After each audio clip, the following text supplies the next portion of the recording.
Hey guys, it's your favorite psychic medium and spiritual advisor. I'm Missy. Let's get into what 2024 has in store for you.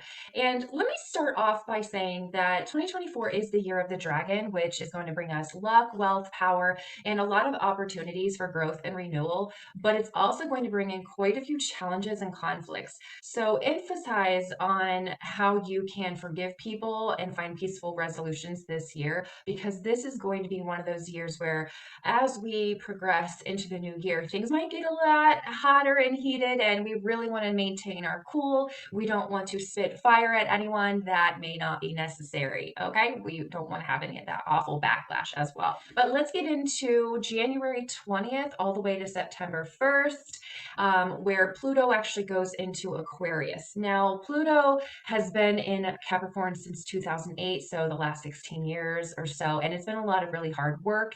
And because Pluto really has been in Capricorn, which is the ruler of our determination, our responsibility, and our hustle, it's been really kind of hectic and chaotic, and things have been kind of really falling apart. We just need the break. So as Pluto enters Aquarius on January 20th, Pluto actually rules Scorpio, which is all about like death and rebirth and personal transformation and really your soul's desire and of course, sex.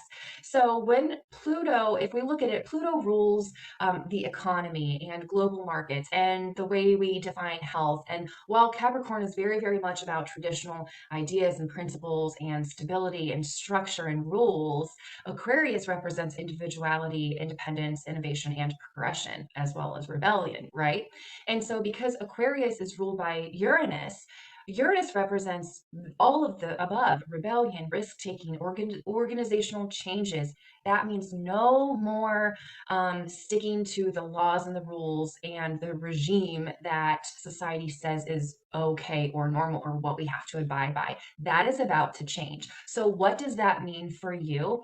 Well, let's say first, I think I need to back up because Pluto goes into Aquarius January 20th to September 1st, and then it retrogrades a little bit and then back into Capricorn for a couple weeks. But November 20th through March 8th, until 2043, Pluto will stay in Aquarius. Okay. So this means that there is going to be a digital dependency, government systems, the healthcare system, and all this negative news that we have. This is all creating fear, anxiety, and depression. And there is going to be a rebellion. If you think about it, there is going to be this revolutionary rebellion in 2024. And Pluto has been in Capricorn for so long that as Capricorn, which is ruled by Saturn, ruling our restrictions, our limitations, our structure, and our government system, it's all going to begin to change.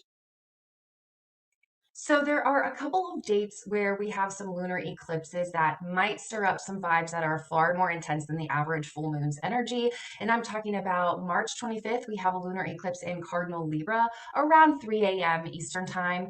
This is going to bring a lot of intense realizations about how you're dealing and relating to other people. How do you show up in your closest interpersonal relationships? You need to really think about that. Also, during this time, you're going to find a lot of ways to balance and nurture your life, and that's going to be quite significant.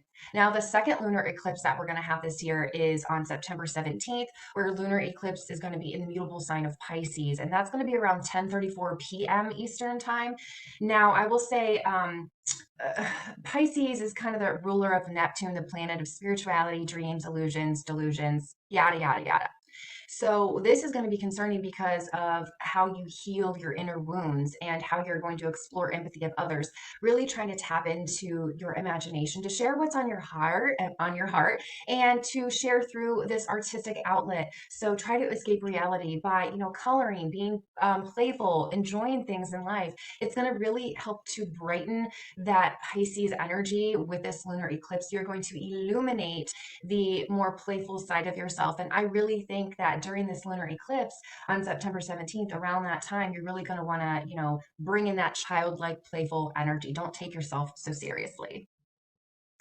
Now, we have opposing signs for solar eclipses on April 8th. There's going to be a solar eclipse in the fixed fire sign of Aries, and October 2nd, there's going to be a solar eclipse in the cardinal Libra. Now, this means that you need to consider boundaries, you need to create healthy boundaries, and there are going to be some decisions that you're going to have to make now that are going to really have a long term a long-term impact on all of your relationships. This could be personal relationships and professional relationships. And don't forget your relationships with your pets.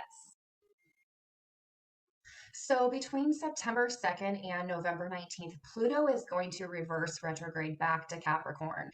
And I mentioned this earlier, but this means that old systems need to be changed. There's going to be unpredictable behavior like you've never seen before. And this is the last time that, for at least 200 years, that Pluto is going to go back into Capricorn. So in our lifetime and our children's lifetimes, we are never going to see this kind of energy. So there's going to be unprecedented, unpredictable rebellion behavior. This is going to cause legal battles. This is going to cause heightened sensitivities. This is going to cause divorces. This is going to cause splits. But if you are ahead of the game and you know between September 2nd and November 19th, all hell is going to, come at you, then just keep yourself grounded and know that it's only temporary. You're going to get through this.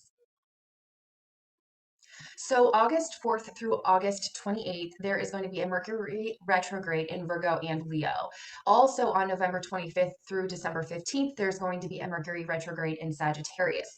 Now, what does this mean for you? Because Mercury rules our communication and how we use technology, there's going to be a lot of things that are going to feel backwards and crazy. But what I'm going to tell you is don't overdo it. You might kind of regret it.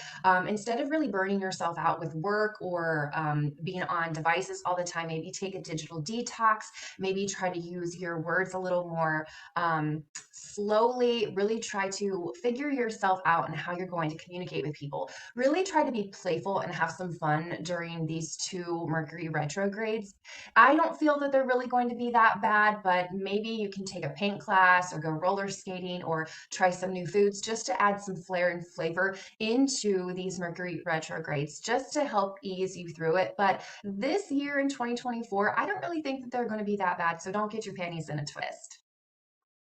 So on May 25th, Jupiter does enter Gemini, and Gemini is the sign of the twins, rules duality and curiosity. It's going to really, around May 25th, you're going to really see that Jupiter is really the good luck planet. So we're going to really see an enhancement in our collaboration efforts. Really, our social calendar is going to start to get real busy. So don't really be afraid to start saying yes to new opportunities or new meetings. I feel like people that are looking for love.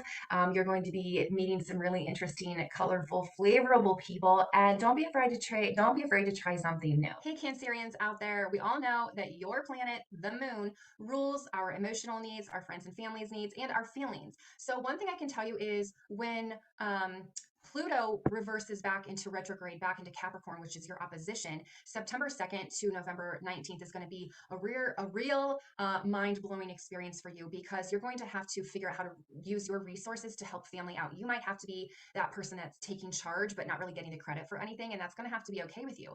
I can tell you that old systems are going to need to change around this time. There's going to be unpredictable behavior like you've never seen before. There's going to be a lot of rebellion, maybe on your partner's end, maybe on your end. And when it comes to where you're putting your time and energy into, really kind of look into natural resources this year. It's going to be what I would say you should invest in natural, harmonious adventures and really bring in your patience this year. I know a lot of people has tested your patience in 2023, but as far as 2024 goes, your patience is going to be really, really much needed. Now, as far as your love life, you are going to have to be the mediator in whatever situation is going to come up that you are not expecting. Like I said, when we have that Pluto in retrograde back in Capricorn for that little bit of time, things are going to feel really, really wonky for you. And I think that also, as far as your love life goes, you have to maybe let someone else shine their light a little bit. Maybe not be so much that person that's out in front all the time. We know you have a bright light, Cancer. We know the moon shines and illuminates your personality, but maybe take the back seat this year. As far as work goes, you're going to have a really great unexpected surprise this year. I would take that opportunity. It will be able to financially support you for your later adventures and endeavors. Hey, Leos out there. I know that you know. So if any of this connects with you, put the comments in the video below. Thanks so much. Don't forget to subscribe.